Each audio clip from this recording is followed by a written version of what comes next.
नमस्कार, मैं बबीता कुमारी, assistant professor BA department महिला कॉलेज चाईबासा। आज मैं जो टॉपिक आप लोगों के लिए लेकर आई हूँ वह है गुणवत्ता शिक्षा के आयाम, डायमेंशन ऑफ क्वालिटी एडुकेशन। यह BEd semester 1 paper 2 contemporary India and education से लिया गया है। तो आज हम लोग देखेंगे कि गुणवत्ता शिक्षा के कौन कौन से आयाम होते हैं। तो चलिए स्टार्ट करते हैं। गुणवत्तापूर्ण शिक्षा से आशय ऐसी शिक्षा से है जो अपने निर्माण के उद्देश्यों को भली भांति निर्वहन करे। अगर हम आधुनिक युग की बात करें तो किसी भी देश की शिक्षा को गुणवत्तापूर्ण कहना गलत होगा। वर्तमान की शिक्षा अपने उद्देश्यों की प्राप्ति करने में असफल रही है। गुणवत्तापूर्ण क्वालिटी एडुकेशन शिक्षा में प्रायः उसी शिक्षा का समावेश होता है जो शिक्षा शिक्षण अधिगम में छात्रों की रुचि क्षमताओं को समझे और समाज की आवश्यकताओं की पूर्ति करे और छात्रों को जीविकोपार्जन योग्य बनाए। कहने का आशय यह है कि गुणवत्तापूर्ण शिक्षा जो है वह आधुनिक समाज की मांग है। चाहे कोई भी क्षेत्र हो, गुणवत्ता की मांग हर जगह होती है। गुणवत्तापूर्ण शिक्षा से आशय शिक्षा में गुणों का विकास करना या गुणों का समावेश करना है जिससे छात्रों एवं शिक्षा के उद्देश्यों की प्राप्ति जो हो वह भली भांति हो सके। 1993 में हुए यूनेस्को सम्मेलन में शिक्षण अधिगम के 4 उद्देश्य निर्धारित किए गए हैं जो इस प्रकार है। पहला उद्देश्य है लर्निंग टू बी, यानी कि बनना सीखना, अर्थात व्यक्तियों के व्यक्तित्व का निर्माण करना, उनके सामाजिक, आर्थिक, राजनीतिक, सांस्कृतिक कोई भी क्षेत्र हो उन गुणों का विकास करना, छात्रों को इस तरह से तैयार करना कि वे देश काल परिस्थितियों के अनुसार समाज के साथ समन्वय स्थापित कर सकें। छात्र अपने सामाजिक कर्तव्यों का भली भांति निर्वहन कर सकें। नेक्स्ट हमारा है करना सीखना, लर्निंग टू डू। यूनेस्को के अनुसार शिक्षा का उद्देश्य सिर्फ छात्रों का ज्ञानात्मक विकास करना ही नहीं बल्कि छात्रों के क्रियात्मक विकास पर भी बल देना है। यह छात्रों को करके सीखने को स्थायी शिक्षा मानते हैं और वही शिक्षा गुणवत्तापूर्ण शिक्षा यानी कि क्वालिटी एडुकेशन मानी जाती है जो अस्थायी हो और जिसका प्रयोग छात्र जरूरत पड़ने पर कर सके। नेक्स्ट है जानना सीखना, लर्निंग टू नो। इसका अर्थ है ज्ञान को जानना, अर्थात जो ज्ञान छात्र प्राप्त करते हैं उन्हें उस ज्ञान के बारे में पता होना चाहिए कि उसका उपयोग कब और कैसे करना है। यह सच भी है, किसी शिक्षा को हम गुणवत्तापूर्ण तभी कह सकते हैं जब वह शिक्षा छात्र को कुछ भी जानने में सहयोग करे। नंबर 4 जो उद्देश्य है वह है एक साथ रहना सीखना, लर्निंग टू लाइव टुगेदर। हम उसी शिक्षा को गुणवत्तापूर्ण शिक्षा कहते हैं जो शिक्षा व्यक्तियों को समाज में एक साथ रहना सिखाती है। जो शिक्षा समाज के समस्त कार्यों में सहयोग कर रहना सिखाती हो उसी शिक्षा को हम गुणवत्तापूर्ण शिक्षा कह सकते हैं। अब हम गुणात्मक शिक्षा के विभिन्न आयामों की बात करेंगे। गुणात्मक शिक्षा के विभिन्न जो आयाम हैं वो इस प्रकार हैं। सर्वप्रथम है क्वालिटी लर्नर्स यानी कि गुणात्मक शिक्षार्थी। दूसरा है क्वालिटी लर्निंग इन्वायरमेंट जिसे हम गुणात्मक अधिगम वातावरण कहते हैं। नंबर 3 है गुणात्मक सामग्री शिक्षण अधिगम से संबंधित जिसे हम क्वालिटी कंटेंट कहते हैं। नंबर 4 है गुणात्मक प्रक्रियाएं जिसे हम क्वालिटी प्रोसेसेस कहते हैं। और नंबर 5 है अंतिम, वो है क्वालिटी आउटकम्स जिसे हम गुणात्मक परिणाम कहते हैं। अब इन आयामों की हम लोग एक एक करके विस्तार पूर्वक चर्चा करेंगे। सर्वप्रथम हम गुणात्मक शिक्षा के पहले आयाम गुणात्मक शिक्षार्थी यानी कि क्वालिटी लर्नर की बात करेंगे। एक गुणात्मक शिक्षार्थी के अंदर निम्नलिखित गुण होने चाहिए, जैसे पहला है अच्छा स्वास्थ्य एवं पोषण, good health and nutrition. Number 2 है पूर्व बाल्यावस्था के मनोवैज्ञानिक विकास के अनुभव, early childhood psychological development experiences. Number 3 है सीखने के लिए नियमित उपस्थिति, रेगुलर अटेंडेंस फॉर लर्निंग। और नंबर 4 है सीखने के लिए पारिवारिक सहयोग, फैमिली सपोर्ट फॉर लर्निंग। सबसे पहले हम अच्छे स्वास्थ्य एवं पोषण की बात करेंगे, गुड हेल्थ एंड न्यूट्रिशन।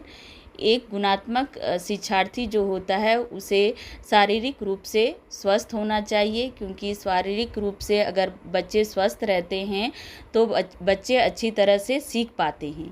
एक अच्छा पोषण बच्चे के ब्रेन डेवलपमेंट में इम्पॉर्टेंट रोल निभाता है और वह पढ़ाई लिखाई में भी आगे बढ़ता है। नंबर 2 है पूर्व बाल्यावस्था के मनोवैज्ञानिक विकास के अनुभव, early childhood psychological development experiences. Positive अनुभव जो होते हैं और पॉजिटिव इंटरेक्शन जो होते हैं एक बच्चे को गुणात्मक शिक्षार्थी के निर्माण में सहायक होते हैं। अगर बच्चे को किसी भी तरह का नेगेटिव स्टिमुलस मिलता है उसके प्री स्कूल ईयर्स में, तो उसके मनोसामाजिक विकास में बाधा पहुंचती है। इसलिए पूर्व बाल्यावस्था के अनुभव जो हैं उसके अच्छे होने चाहिए। कोई भी नेगेटिव अनुभव उसके विकास में बाधा पहुंचा सकती है। नंबर 3 है सीखने के लिए नियमित उपस्थिति, regular attendance for learning. Regular attendance से बच्चे विद्यालय के पाठ्यक्रम से अच्छी तरह से परिचित होते हैं और वे निरंतर सभी क्षेत्रों में विकास करते हैं। रेगुलर अटेंडेंस से बच्चे के अधिगम की उपलब्धि स्तर जो है वह बढ़ती है, इसलिए बच्चे का नियमित स्कूल जाना बहुत आवश्यक है। और लास्ट है हमारा सीखने के लिए पारिवारिक सहयोग, फैमिली सपोर्ट फॉर लर्निंग। पारिवारिक सहयोग से बच्चे के अधिगम में विकास होता है। अभिभावक अगर बच्चे के रेगुलर असेसमेंट में अपनी भूमिका निभाते हैं तो बच्चे की उन्नति बेहतर होती है। अब हम गुणवत्तापूर्ण शिक्षा के दूसरे आयाम जो गुणात्मक अधिगम वातावरण है, क्वालिटी लर्निंग इन्वायरमेंट, इसके बात करेंगे।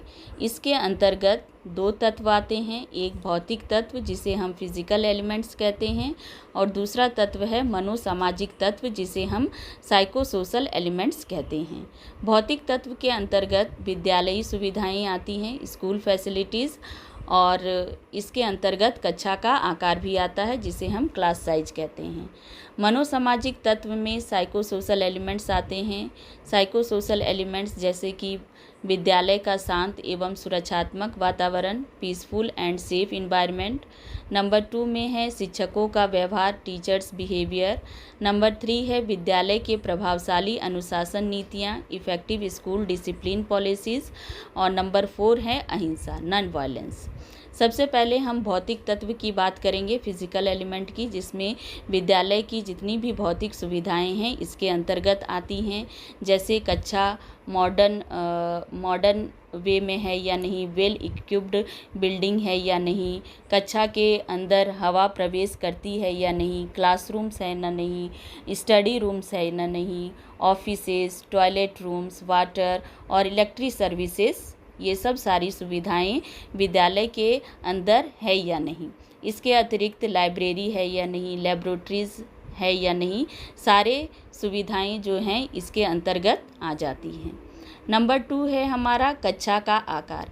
एक कक्षा का आकार से तात्पर्य हमारा है कि एक कक्षा के अंदर जो हैं कितने विद्यार्थी मौजूद हैं, टीचर और जो स्टूडेंट का जो रेशियो है वो कितना है। क्योंकि अगर कक्षा का आकार बड़ा होगा तो टीचर जो है हर एक स्टूडेंट पे ज़्यादा फोकस नहीं कर पाएंगे, ज़्यादा टीचिंग मेथड का यूज़ नहीं कर पाएंगे।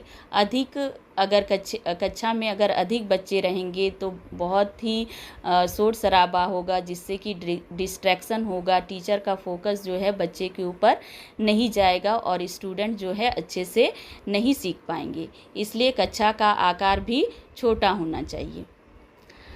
नंबर 2 जो तत्व है वह है मनोसामाजिक तत्व, जिसे हम साइको सोशल एलिमेंट्स कहते हैं।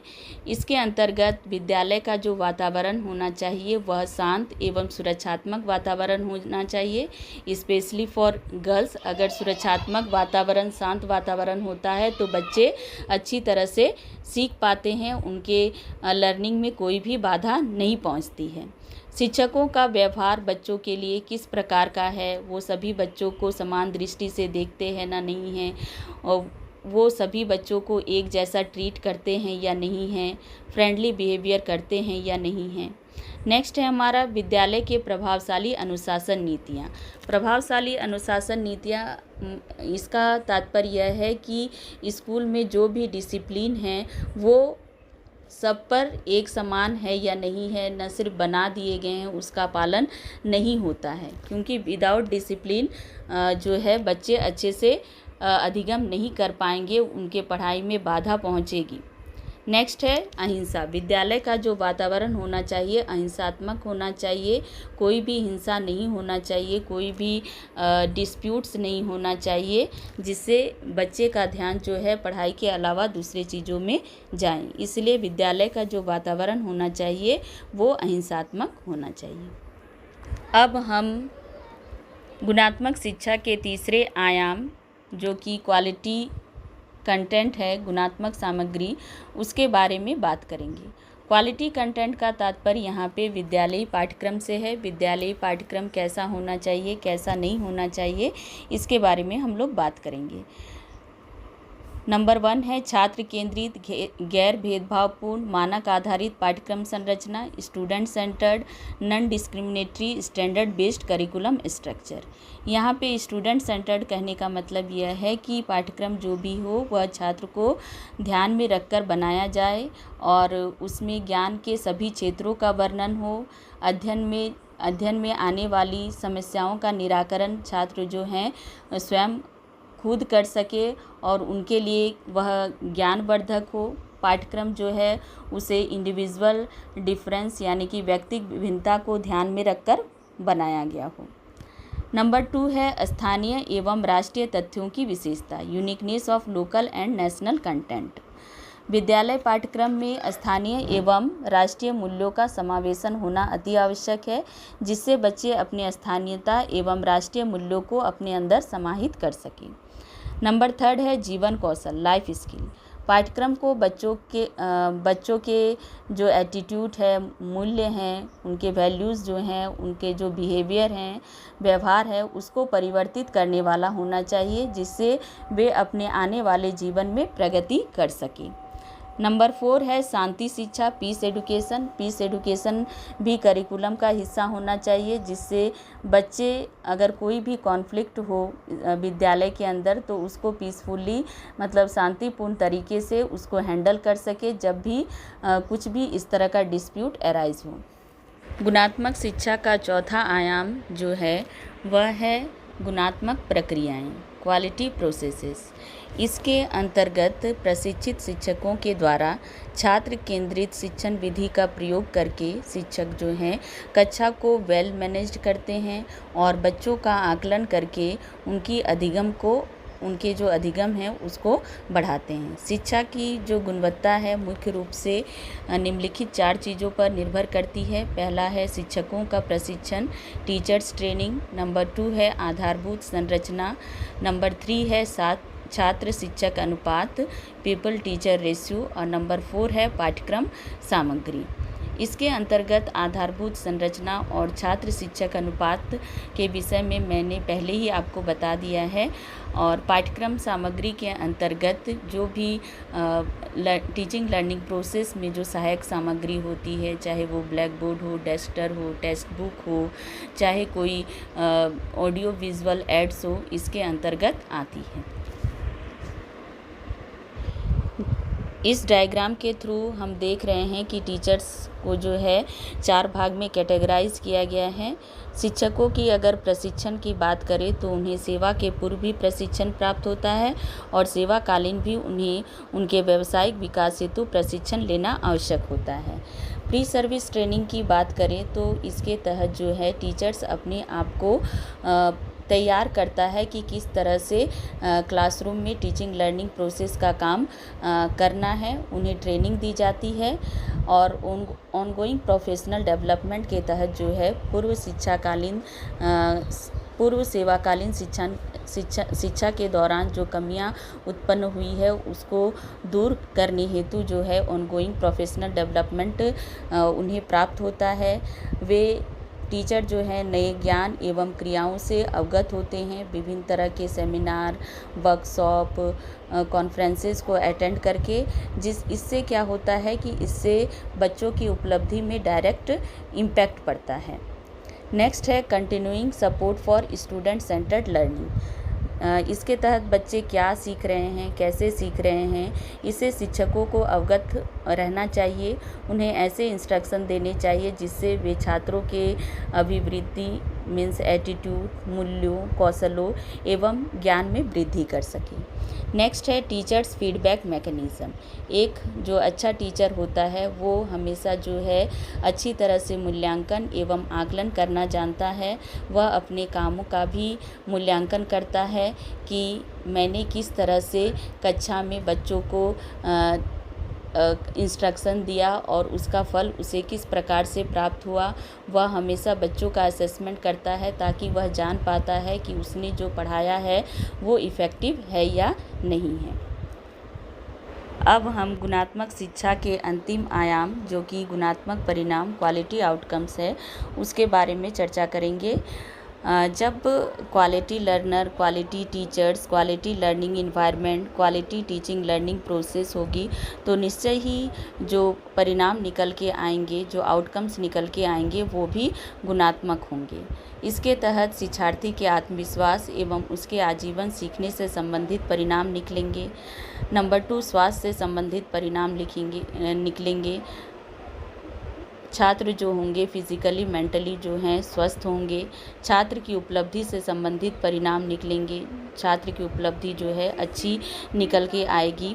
और लास्ट है जीवन कौशल से संबंधित परिणाम निकलेंगे। छात्र इस काबिल बन सकेंगे कि जो भी समस्या उनके सामने आए वो उसका निराकरण, उसका जो सॉल्यूशन है वो तुरंत कर पाएँ।